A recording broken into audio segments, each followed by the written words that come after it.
And we are live. It is fair to say that the Steam Deck has been something of a revolution in the world of gaming, or has it? But that's why we have not one, but two distinguished guests on hand to talk about it. First up is gaming editor from Digital Trends and friend of the show, Giovanni Colantonio. Giovanni, welcome to the podcast. Welcome back to the podcast. It's great to be back. Thank you for inviting me back. It's whenever I get the first invite, I'm like, okay, I'll fool you once. And then when I'm able to fool you twice, that's really an exciting thing for me. Exactly. And the laughter you hear in the background is our second new friend of the show, co-host of Collette and Matt have entered the chat, and producer and co-host of the Two Girls One podcast, Matt Silverman. Welcome to the podcast. Thank you, Adam, for having me on. First time I'm fooling you first time here, so get ready. We're gonna pretend to have some expertise, but right. We'll see. We'll see how this goes. It's going to be amazing. And I know that you might not necessarily consider yourself a co-host of the Two Girls One podcast, but you are. Listen, shots fired. Allie and Lindsay will have words for you, but I'll take it. I'll accept it. Bring it on. I'll take them on the Discord. That's all good. So the reason we are here is because Matt recently geeked out on the Steam Deck on the Collette and Matt Have Entered the Chat podcast, which, by the way, awesome name. Giovanni, remind me, again, I'm not a gamer, so remind me, what is the name of your podcast? That's why I don't listen to it. Don't worry. My podcast is called Left Trigger, Right Trigger. Ooh, and we'll cover that at the end of the show. But by all means, go back. Is that an official work podcast, or is this your own project? No. This is my personal hellscape podcast. It is an absolute nightmare. We don't have an official work podcast. Nick. Anyway, so yeah, that is his side project, and so we have two gaming podcasters on here with a guy who. I play Call of Duty Mobile, and that's about it. So I just wanted to talk to you guys because the Steam Deck seems like a pretty amazing thing, and so it's worth 40 minutes on air for it. So let's go ahead and dive right in. Now, Matt, you are the enthusiast, so I am going to go ahead and let you be enthusiastic before we tone it down with the reviewer angle, if you don't mind. So okay, great. The floor is yours, sir. I want to hear all about your impressions of the Steam Deck. I am a PC gamer at heart and have just been a fan of what Steam and Valve have been doing over the last decade or so. And what got me very excited about the Steam Deck was that it appears to be the convergence of a lot of groundwork that they have laid and arguably failed at for a good number of years, and now all of a sudden it's coming together in this one thing. And I was saying to my co-host Collette, we had been anticipating the Steam Deck coming on, and we were both like, it's very cool. I don't think I need it. I don't think I'm going to pull the trigger. I reserved mine, and I was like, push came to shove, I don't think I'm going to need it. And then I did pull the trigger on it, and I'm so happy I did, because the thing that excites me the most is not just that it's PC games handheld in your hand. Like outside looking in, it's like, oh my God, I could play my whole Steam library in my hand like a Switch. And that is fun and cool. But what I realized after tinkering with it for about a week and a half is that they've done the work to bring decades of PC gaming, which has been stuck in a Windows ecosystem, into, over the hump of a compatibility later into this custom Linux thing called SteamOS. And it is the perfect marriage of PC customizability and like, hey, I want to make sure this game is giving me the premium experience. I'm going to play the best version of this game possible, with the consolification of everything we love about your PS5 or your Switch, of like, just turn it on and play. And it's the merging of those two things and then getting over the bridge of like, wow, we all these features that are a pain in the ass to do on Windows in a PC gaming environment are now like, let me push a button, toggle over, and then make a little tweak on the fly in the middle of a game. And for that reason, I am excited because and I know Giovanni has thoughts about this. Is this a 1.0 of this new world? Yes. I'm excited not for the Steam Deck 2. I'm excited for the 20 Chinese boxes and consoles and handhelds and doohickeys and janky whatevers that are going to run SteamOS because it's open source and Valve's like, here, world, take it. And if the gaming industry can take a lesson from SteamOS and put it on future consoles, or the way that Google, and I'll expand upon what I think are the killer features specifically, in a bit. Yeah. But the way that Google was like, we made a mobile operating system and anyone can have it and use it. And it's for phones, but you could also put it on a fridge or a toaster or a game console or whatever the fuck you want. And they have. But not just they, like anyone who wants to can do it. What that did for portable electronics, I think SteamOS has the potential to do it for video games. And so I hope to see some of these killer features that are very tinkery and very 1.0 today. I would like to see them in a Nintendo Switch or a PS6 or whatever within the next 10 years. And that's what I'm very, very excited about. Okay. Giovanni, your rebuttal. No, I mean, that's a really interesting point. And here's the thing. We're going to agree on most things about the Steam Deck. I think like all the things that are amazing about it are legitimately fantastic about it and so interesting and cool about it. I love it. I got mine in February. I've been using it ever since pretty consistently. And I think that point is so legitimate. Like the potential of the OS, the potential of the device itself, where the device could go in like 5 years, really incredible stuff. When I talk about the things that I don't necessarily like about it, they're the here and now. Yeah. And I think that when you start to get into what the Steam Deck is right now in 2022, when you get it delivered to your door this month, there are quirks with it. And there are quirks with it that I think some are in their control and some are not in their control. So it kind of boils down to three main points for me of criticism against this thing. And again, I think it's great. I use the thing a lot. It saves my life as a games reporter. Like having my PC library, I can go on vacation. Yeah. I'm like, what a concept! Incredible. Oh my god, incredible. Three things. One is the actual form factor of the thing is not very good. Like it is a huge device. In my review, I mentioned like the buttons are all at the top, so the way you hold it is like at the top of the device. I said that it feels like holding a cat by its armpits, and I really stand by that. I do love that. You feel that the visual. dead weight thing dangling down when you play it. And there's all these perks to it where like the battery's terrible. Like we were complaining about the Switch having like a 3-hour battery life in 2017. Right. This thing dies in like an hour, like depending on what you're playing on it. It also has like a really loud vent on it. It has all of these like experimental features on it. It's like really they're changing it on the fly. They're changing things about the OS on the fly. The Linux browser is cool. It's also extremely confusing sometimes. If you happen to run emulators on it, you can do it. Very cool. Not without a little bit of resistance, though, and things where you're kind of like, this is not as easy and like seamless as you would kind of hope it would be.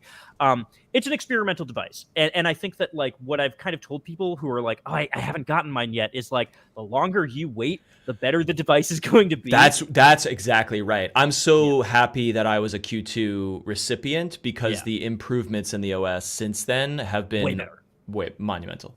Yeah, and not only that, and this kind of bleeds into my second point, which is game compatibility. The way the Steam Deck works, Adam, as this is a whole new world to you, is that you can play any Steam game on it.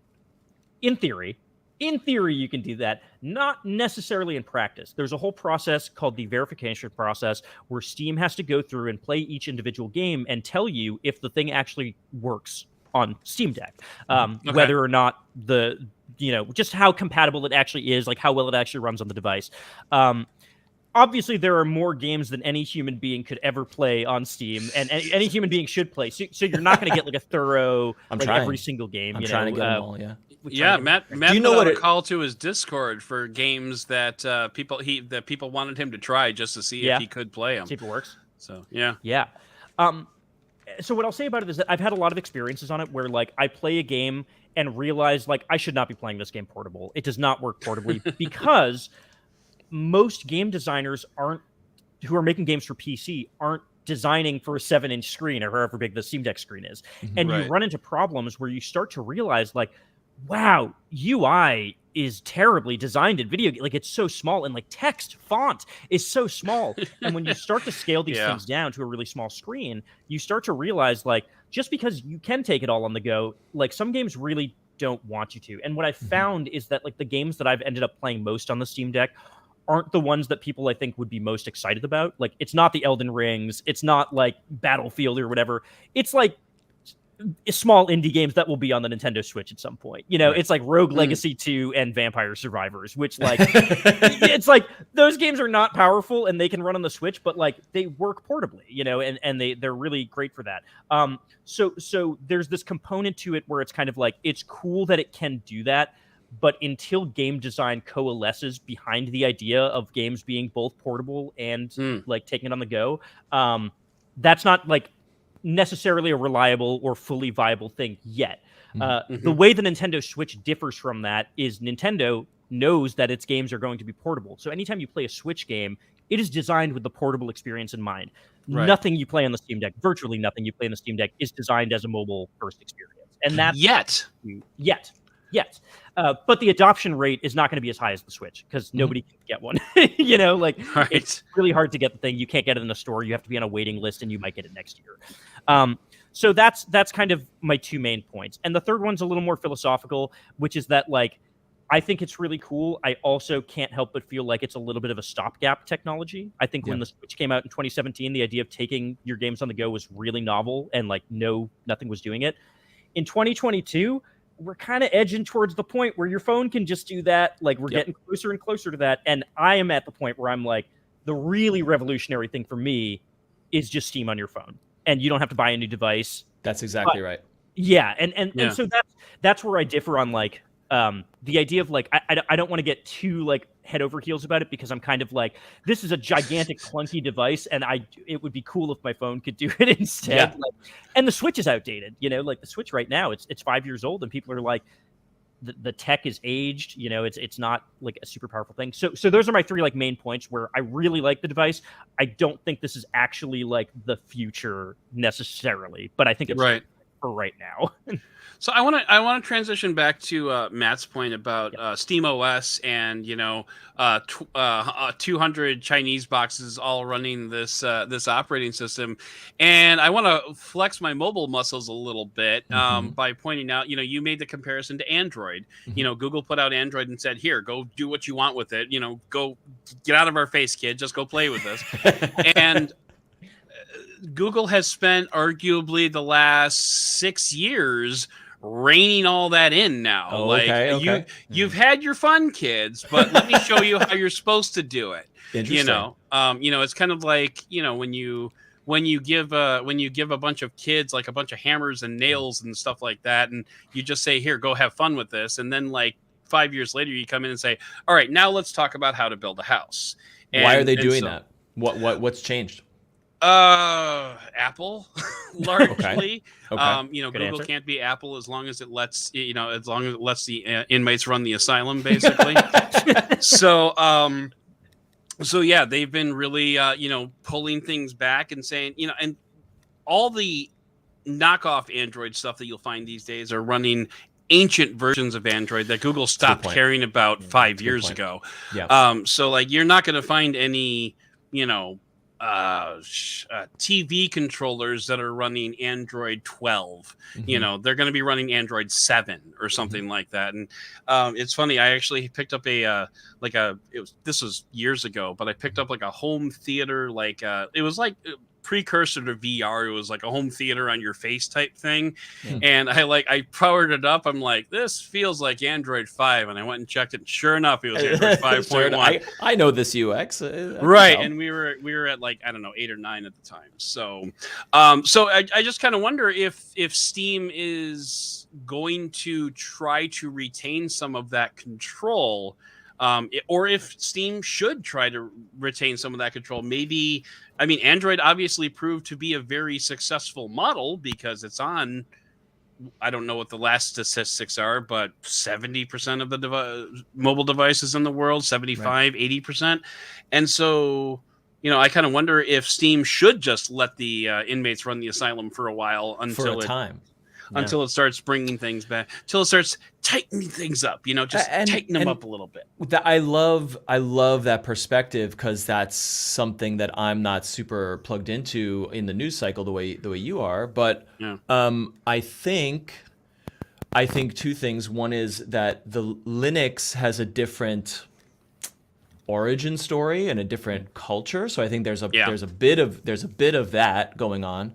And number two, I think the answer is ultimately 10 years, 15 years is what Giovanni said of like, we have bridged the gap to a Windows to a Windows gaming operating system to now run on anything, quote unquote. I'm putting big air quotes for anyone listening on audio. So is there a way for my phone, which runs anything, iOS or Android, to then run a Steam OS app that I load up and then can play any historically Windows and or emulated and or whatever device natively from my phone? And I think the answer is like, give it 5 to 10 years and we will get there. And then, so the other thought that kind of germinated naturally on the show that on the podcast that I host with Collette was like, oh, I see the future of gaming. And Giovanni alluded to this also. We came from a world of like, here's Nintendo, here's Sony, here's Microsoft. And now Microsoft is saying, play anything on anything. And you have NVIDIA saying, play it from the cloud and do this from the cloud. And here's Steam OS coming in being like, look at this device that's large, but kind of small. And it's a Windows PC, but it's not. So now I see the future of gaming as open your phone and you're either playing from the cloud or you're playing some sort of compatibility layer natively that merges every game ever made into one ecosystem. Now, will corporations say, thumbs up, that sounds great? Absolutely not. They're going to be dragged into this kicking and screaming, but we see the Microsofts of the world being like, whatever, as long as you pay us $15, play it anywhere. Absolutely. Microsoft has written a guide, and Giovanni probably knows this, has written a guide to say, we don't officially support the Steam Deck, but here's some bullshit Edge browser workaround to get xCloud working on this thing. And people in the community are like, oh shit, it works and it's really good. Yeah. And Microsoft's like, yeah, do it. We don't care. Yep. That's the future I want. And I know it's a tinkerer's future. To Giovanni's point, would I recommend the Steam Deck? The Steam Deck. I need to go to bed. Would I recommend I'm fascinated by that answer, actually. Would I recommend the Steam Deck to 9 out of 10 video game enthusiasts? Absolutely not. But it portends an exciting future. Well, and also, I think it's arguable to say that the Steam Deck may be a large piece of hardware, but it ain't no 6.5-pound gaming laptop. Yeah, you know, if you want to travel with this thing, if you want to stand in line at the DMV and bang out some Elden Ring, you can if you want to. Yep. Maybe you don't, maybe you shouldn't, but you can. and I'll say, at the DMV, probably a bad idea for Elden Ring. I can't think of a worse place to play Elden Ring, actually, if I had to make a list. No, and I'll say to its credit, like I've taken this thing on the subway. You know, I've like traveled with it on the subway. I've flown with it, which was an experience. And you know, just like it works, and that's so cool. And like really small victories with it. I mean, it's not the Elden Ring stuff that impresses me. It's the stuff where it's like I can play an early access game, which like historically you can only do that on PC. There's no other way for you to get like a game, you know, there's no way to play an early access game like outside of your PC. And like usually I would just have to sit at my computer and do that, but it's like I can go on the train, you know, and just play that. That's like an incredible experience. So I, you know, as skeptical as I am about parts of it, like there is a magic to it still. And I think my thing is like wanting to see that magic go even wider, right? Mm-hmm. And have it like not be as tied to the specific device.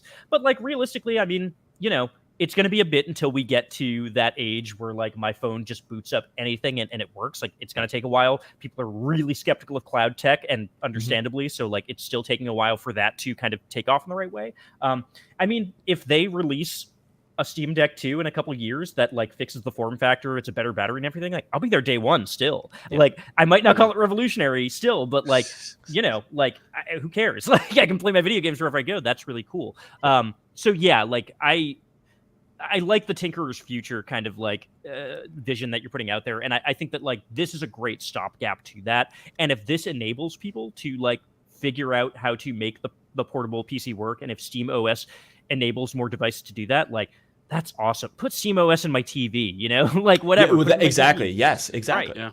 Yeah. Yep. That's a free headline for you there, Giovanni, by the way. Put SteamOS in my TV. SteamOS in my TV. No, the Elden Ring. Oh, yeah. 10 more places to play Elden Ring. Yeah. I can think of a few. Yeah. So, okay, so I want to circle back to some of Matt's thoughts from the Entered the Chat podcast, because you were talking about, you know, how the ability to play games anywhere isn't necessarily the most revolutionary part about this device, but it's actually like the settings that are built in. Like normally you're not like, "Ooh, baby, let's see those settings," but you kind of sold me on it. So go ahead and show me those settings, baby. I've got $1 here for your Steam Deck string. You guys want to see the settings, but most people don't. And here's why this is exciting. And I'll tell you the parable from the reverse end, which is when the reporting about the Switch Pro was coming out. And like this was reported by legitimate outlets and really heavy hitter journalists and influencers. And it's like this thing had to have existed and it just got stuck somewhere, and we'll see what happens. But all the spec reporting across all the journalistic outlets were like, it's a Switch and it's got a nice kickstand and it's going to do 4K. And I said, I don't care. I don't want 4K. Right. I want it to run games better, because from a console experience, to Giovanni's point earlier, we just want to get a game and want it to play as the developer intended it on the form factor, you know, and it wanted to perform really well, and we want to get that great experience, and we don't want to think about it. And I am frustrated across a variety of this is why I'm a PC gamer. Consoles come out with games and it's like, put it in and play, and it runs like shit, and it's a bad port from PC, and it's a PS4, but it only runs at 30 frames per second. And I know I'm a snob about that stuff, but it's like, this should be an amazing, beautiful experience. And I have been burned so many times by shitty Switch ports that don't deliver, and I'm like, damn, I should have just played this somewhere else. And so the reporting on the Switch Pro comes out and it's like, it can do 4K, and I'm like, does it have a faster chip? Does it have more horsepower? I want the Switch Pro to be more powerful. Otherwise, I don't think I care about this. And that was the narrative. And then it never came out and whatever. And I'm telling you this story. I'm referencing this because I get the Steam Deck, and it's obviously more powerful than the Switch. But to Adam's question, there are settings about resolution, scaling, and frame limiting that absolutely turned my brain around on how to solve the problem of how do we play Elden Ring on a phone or on a handheld device. Meaning, this is a game that was made for a PS5 or a PC. But when you bring it to a handheld, it's not going to run well. It just won't. And now there's a button on the SteamOS that's like, you know what? Why don't you limit the frame rate to 30 frames a second instead of 60? And you know what? If you run it at 720 or 540, a lower resolution than what the screen is showing, but then you use AMD's technology to scale up the resolution scaling, which is like the sharpness of the image, you can then run the game at a lower resolution, run it much better, and it still looks like it's in 1080p or whatever. It's not perfect, but it's a way to solve the how do we cram horsepower into a mobile device from the other end. I was thinking of a good analogy the other day. It's like, I need to drive a car as fast as possible from here to the end of the road. And it's like, well, if I want to go faster, I got to put a bigger engine in it. And I'm like, I just can't fit a bigger engine in this car. So I guess we'll never get there in 10 seconds. And what Valve has done is said, what if we make the road shorter and then we can get there faster?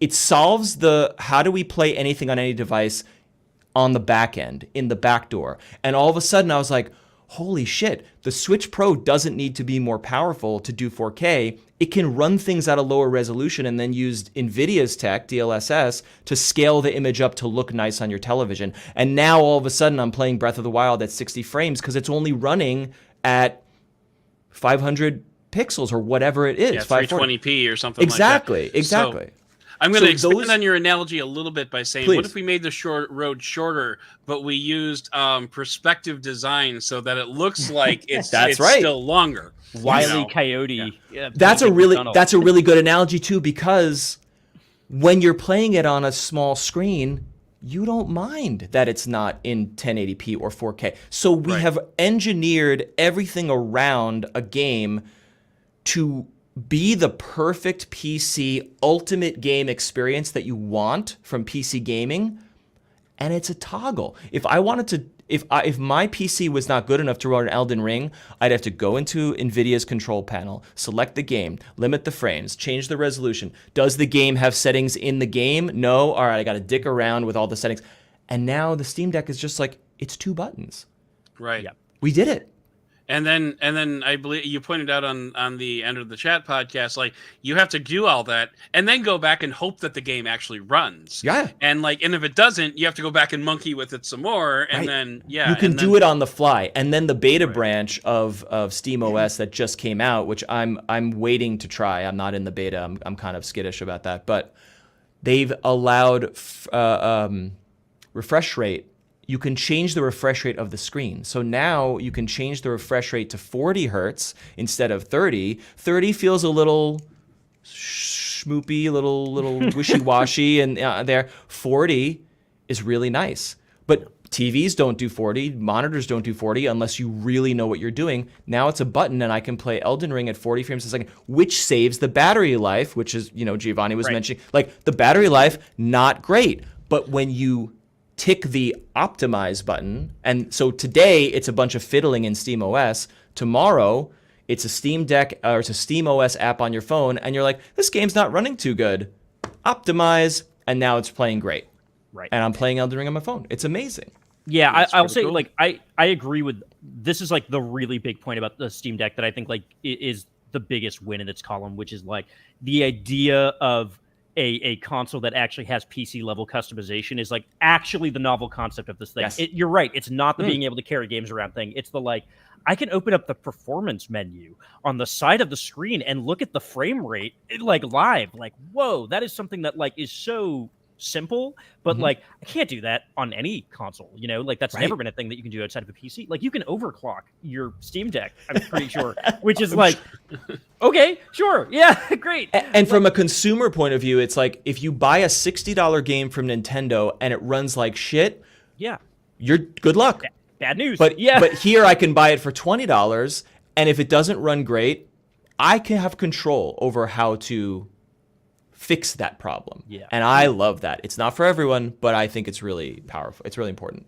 Yeah, I mean, it really is a device that is for like hardcore PC people in that way. Like, I think like very casual gamers who just want like a Nintendo Switch are not going to be as enthused by this thing because of all the problems I mentioned. Yep. It has all these like weird quirks, but like it's kind of not for those people. Like it really is for the hardcore PC people who like love PC gaming, have never wanted to admit that they like console gaming secretly, like they don't want to admit that they kind of want a Nintendo Switch, but they're like, I could never say that. I'll get kicked out of the group. And it's like this really lets them have that experience and still feel like, but I'm still a PC gamer because I can like fiddle with my settings and do my stuff. And that is, I totally agree. Like the amazing thing about the Steam Deck, 100%. That is the actual headline of this thing and not the like I can play Elden Ring on the go, because end of the day you shouldn't play Elden Ring on the go on the screen. Like don't, I know you can, but like don't, just come on.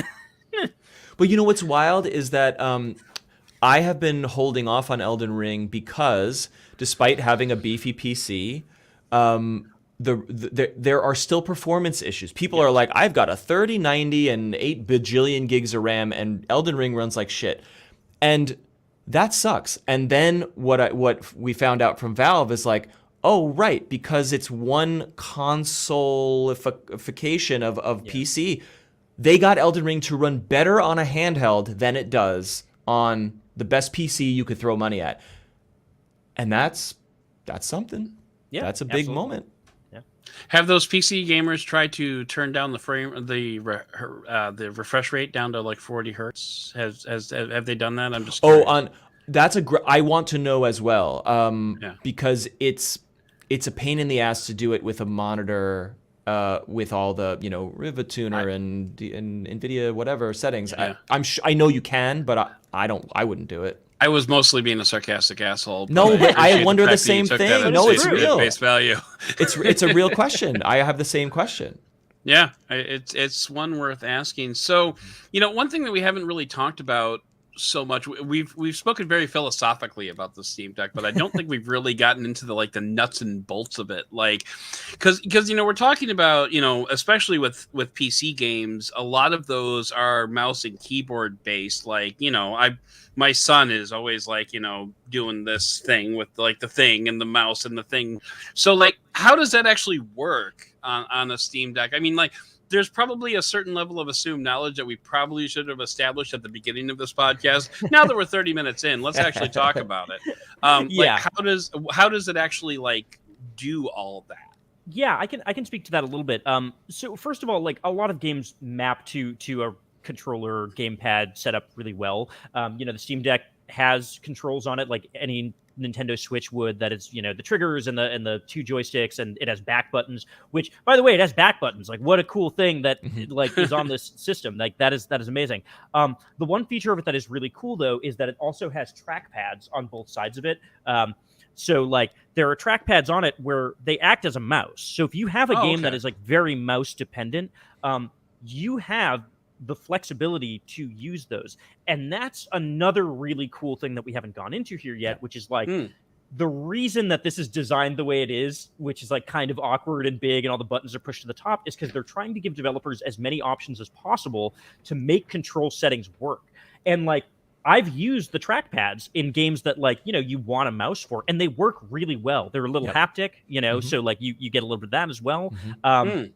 It just gives you the options, and also, I mean, it's a touchscreen too, and that's another part of it. Like, it's 3 control schemes in one, and that's an amazing thing about the system that really goes under the radar. Like, it has the capability to adapt pretty much any game to it. There are games that I've played on it that like I love on PC. They're great games. I play them on a keyboard and mouse, and suddenly I'm playing them on a touchscreen, and I'm like, oh my God, this is a revelation. Incredible that this just works. So that's kind of how it handles that. I mean, the answer to it is that like it is flexible enough as a device control-wise that any game is going to pretty much be able to adapt to it when it comes to controls. There are other things that don't adapt to it so well necessarily. Are you going to want to play like a real-time strategy game that is like a million windows and everything is like a centimeter tall? Absolutely not. You monster. Right. Don't do it. Don't do it to yourself. Don't do it. But it'll control right. And that is something that is like really magnificent about this thing. It comes at the expense of it being an awkward design, and that's the only thing. Like, because you're trying to force these mouse pads onto it, you're trying to like push all the buttons up to make everything fit. But that is kind of what happens with the territory of doing that, and I think the payoff is worth it.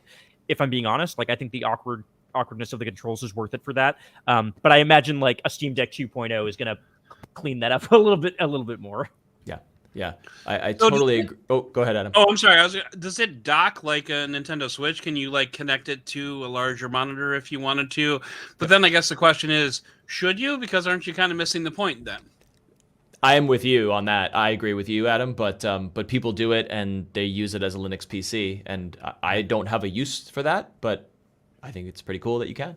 Yeah, and think of it. Think of it like this, Adam. I mean, like, yeah, it does defeat the purpose in a certain sense, but also the point of portable devices like this, these hybrid devices, the idea isn't, oh, you can take your games everywhere you go, as in, like, you can be on the train and play it. The idea is you can take it everywhere you go. The idea is the flexibility of it. So the point of it is like, I can go on vacation to my parents' Cape House or something, right? I go to Cape Cod.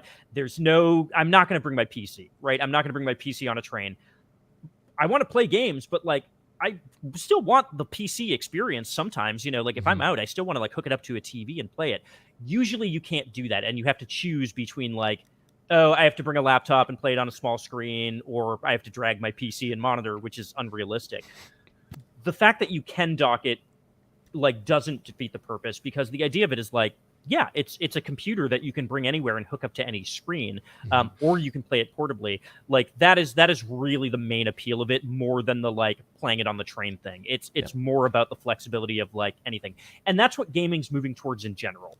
All these companies, Microsoft, Nintendo, these cloud gaming services like Stadia and Luna, it's not about like playing it on your phone. It's about playing it on any device you have. It's about like loading it up on your TV. It's about loading it up on your laptop. It's about like whatever. And that's the actual future of gaming. The way I see it is like, the one device or platform or subscription service you have, like wherever you go, if you are in like a hotel and there's a TV there, ta-da, you can turn it into a gaming system suddenly. And like, that's what's so exciting. And the idea that the Steam Deck can dock, like it doesn't defeat the purpose from that perspective. Totally. Yeah. Gotcha. Okay. I wanted to add one more thing about the control scheme, because it is quite extraordinary. Yes. And it's going back to that sort of like, hey, Valve has been doing a lot of cool stuff in the background, and now it's all coming together. The Steam controller, it has its fans and devotees, but was ultimately, I presume, a commercial flop or never really caught on. But the legacy of that is Steam Input or whatever, which is like, as Giovanni said, oh, I'm going to play this keyboard and mouse game. The haptics feel really good. Oh, it's a mouse and keyboard. Oh, I can do everything. But you know what? It's a little awkward to like click the mouse with the default settings. I'm going to click the mouse with the trigger. I don't love that. Wouldn't it be great if I could click the mouse with the X button or with a press on the haptic pad? You can change that on the fly as well because of the Steam OS layer, the input layer. And also, there's like 600,000 community layouts made by Steam users for 10 years who are like, yeah, I've been playing this game with the Steam controller. I've been playing Civilization on a controller. Here's how I use it. And it's ready to go. And you can just download that input or that configuration rather, use it. Do you like it? No, try someone else's or modify one thing. Again, that tweakability makes any game ever made instantly playable on the Steam Deck. And I'm obviously putting an asterisk on that because it's not that's not really true, but like it is theoretically, hypothetically true, and that's rad. There's a community aspect to Steam's, or to like how Valve does things. Like they really do put certain things in the hands of the players, and that's something that you do not get with anybody else. Correct. You're never going to get a Switch that allows you to upload any sort of custom settings. It's never going to happen. Whereas like on this, say you were to emulate GameCube games on it. I'm not saying that I have. I'm just saying that say you were to download the Dolphin app and emulate old GameCube games on it, you can go into Steam, you can press a button and it'll give you like custom controller layouts that like tons of people have made to like map the controller, the GameCube controls best to a Steam Deck. And you don't have to set that up yourself, and you can just like have that community sourced aspect to it. And like, that's incredible. That is so cool. And like, that really is the power of Valve. And I think like why people still like and are like really extreme about Valve and about Steam, because like there is that aspect of it. They're not precious. And like Valve has a history of this, of like not being super precious with it. This is such like a random tiny example, but like there was a time when Valve partnered with Shapeways, which is a 3D printing company that I used to work for at some point. Oh, and, like, really? Cool. Yeah. And they... I remember them. Yeah. They're still around? Not well. Go on. But I don't work there anymore, so I shouldn't say that. Valve partnered with them at some point that like allowed people to have free reign over their IP. They let people take the IP from their game and 3D print anything they wanted with it and sell anything. You could like make a companion cube or a Half-Life thing and sell it, and they were like, that's totally fine, and we're not going to like give you a cease and desist for selling items using our thing. They were like, yeah, like go ahead. That's the community aspect. And that bleeds into everything they do. And you see that in the Steam Deck as well. And like, that's another thing that is powerful about this, for sure. And that's the long-term play too, because when they brought it to market, or when they announced it, it was like, here it is. And it's this thing that we made, but anyone can use SteamOS and anyone can access whatever. And I was like, right. You do the math in your head and you're like, okay, so Steam has all the customization I want. I can use any input I want. One day I'll be able to play it on any device. And I'm not going to buy a Steam Deck 2, but I'm not loyal to companies. Like, I don't like that mentality, but I like having my games on Steam because in 10 years, I'm pretty sure I'll still be able to play them on whatever computer or phone or Steam Deck that I own. And that assuredness keeps me loyal. And Giovanni was alluding to this. This device has completely changed the calculus of what I play and when I play it. Meaning, there are keyboard and mouse games that I adore. I don't want to sit here after a day of work and play on my computer. I just don't want to do it. And now I can take it on the couch and play it. And you know what? I was going to buy that on Nintendo, and I was going to pay $10 more for it on the eShop for an inferior version. And now I'm going to be giving my money to Steam instead.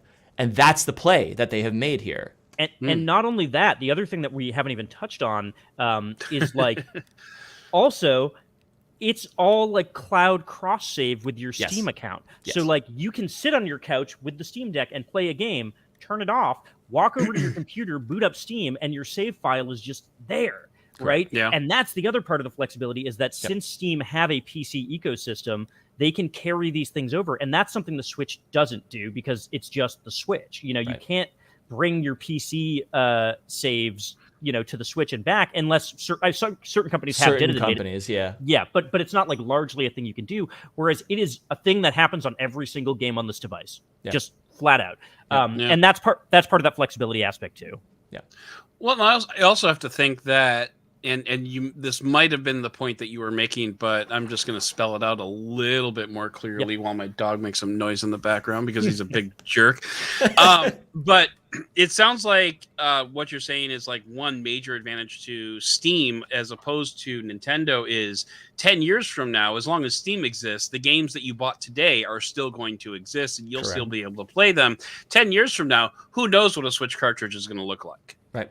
You know, and so if you bought like the physical cartridge for, and I go back to like, you know, Atari days. So that's where where I'm coming from, you know, backwards compatibility. But who knows if a Switch 10 years from now is going to be backward compatible with the cartridges. Forget the cartridges. When I had to do the calculus of whether to go buy cartridges or go digital, I always prefer digital because I don't like having stuff around. And B, if there's any hope of backwards compatibility, it would be digital. And even then, I could say there's no guarantee. There's no guarantee. There's almost not only is there no guarantee, it's highly unlikely that the whatever comes after the Switch will play Switch games, and that sucks. It's not happening. Yeah. It sucks. Well, and you raise an interesting point because as you know, computing architecture changes, it's very likely that a game built today for x64 architecture. I'm just making shit up. So I might be using proper terms or not. Okay, you know what? Here I can say ARM architecture for like a mobile game. Yeah. Who knows if we're still using ARM architecture 10 years from now? And so, if it stands true, those games that you buy today will have to be recoded for the new architecture in the future. But Valve did the work to jump from one architecture to another. And that show of they could have just dumped Windows on this thing and shipped it out, and the nerds would have been fine with it. But they did the work to bring one ecosystem into a totally new ecosystem. And like we said, 98% of the games pretty much work. And that's mind-blowing to me. I can't believe it. Well, you know what is mind-blowing is that we are already at the end of this show. Can you believe it? It's mind-blowing. I can't believe we've gone this far. But so I want to just, I mean, we don't need to we don't have like a hard stop or anything, but I want to get just some final thoughts about the Steam Deck from both of you. And since we started with Matt, I'm going to go with Giovanni first for this one, and then we'll let Matt take us home before we roll out the red carpet for you guys. Yeah, final thoughts. I mean, I think it's a great device. I really do. Despite a lot of my criticisms with it, I think if you are somebody who plays a wide range of PC games and you have just always wanted to take it on the go without having to get a gaming laptop, like you actually want something portable, it's kind of a no-brainer. Like it really is just like something that makes sense, especially if you're somebody who loves the idea of the Nintendo Switch and just wants that for more games. By all means, it's great.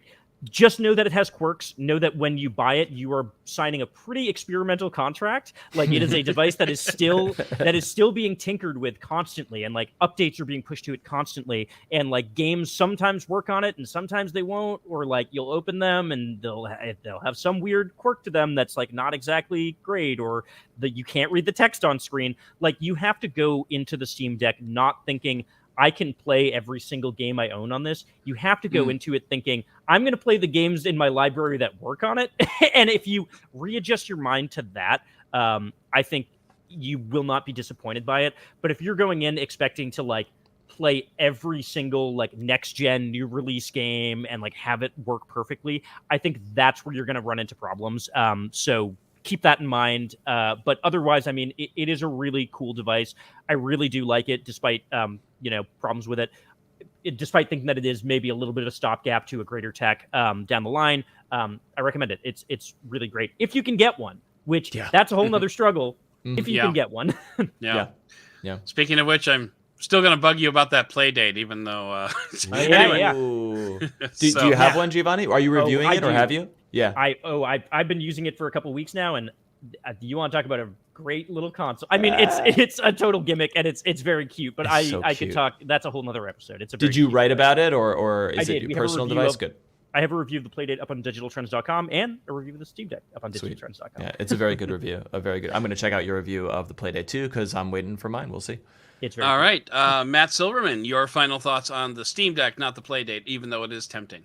No, the Playdate. My final thoughts are that this device has changed the entire landscape of gaming for me, a passion, a hobby that I take very seriously and care deeply about.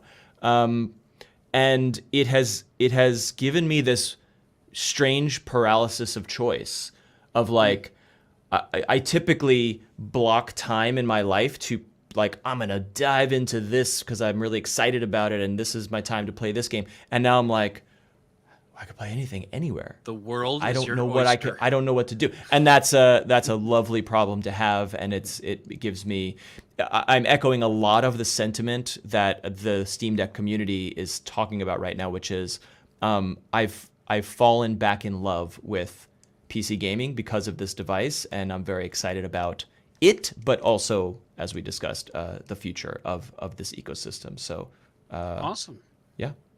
Very good. Very good. So now is the time when I will roll out the red carpet for you, and you can tell the fine folks listening how they can find you on the internets and all the passion projects that you're proud of, whatever you want to share. The floor is yours, and we will start with Giovanni. Yeah, you can find me on Twitter at Mario Prime. You can read my writing about video games at digitaltrends.com. And if you like hearing me talk about video games, I do a video game podcast, as we alluded to at the beginning, called Left Trigger, Right Trigger. It's very goofy. Sometimes it's very serious, and sometimes it's very goofy. But we do talk about video games. It has a lot of bits. It has a lot of absurdity and goofs to it. But if you like hearing about video games kind of torn apart and dissected in weird ways, that is what that show is. Yes, I do. I will be subscribing myself. And Matt, it is your turn. Thank you, sir. Thank you so much for having me, Adam. This has been really fun, and it's a pleasure to be with you. And you can find me on Twitter, Matt_Silverman. And as we alluded to, Collette and Matt have entered the chat is the video game show. Sounds similar to Giovanni's show too, which is Collette Bennett and I. She is one of the OG Destructoid writers and podcasters, and she has been covering the games industry, and I've been covering tech and been a fan of the games industry for so long. So we really just geek out about why we love this medium and talk about emerging trends and really just what we are playing at any given moment. And as Adam mentioned, I do produce Two Girls, One Podcast, which is about internet communities. It is about, hey, people who find each other and communities that exist because before the internet, they could never have gotten together. And now it's just people passionate about, video game archaeology or collaborative art on Reddit or trolling people in the comments of Yahoo Answers. It's like whatever is weird and strange and beautiful, we want to cover it. So Two Girls, One Podcast, and you can check those shows out in any podcast app that you listen in. I'm looking forward to the Two Girls, One Podcast episode about the Steam community. That's unlikely. Oh, come on. I'll try to convince him. We've done a few gaming shows, and the one that I love the most is about video game archaeology. A legit archaeologist doing his PhD excavating forgotten settlements in No Man's Sky, which is a game that I hold very dear to my heart. Wow, that's pretty cool. That's amazing. Cool, that's right? Awesome. Yeah, he's a cool dude. He's a cool dude. Nice. Very cool.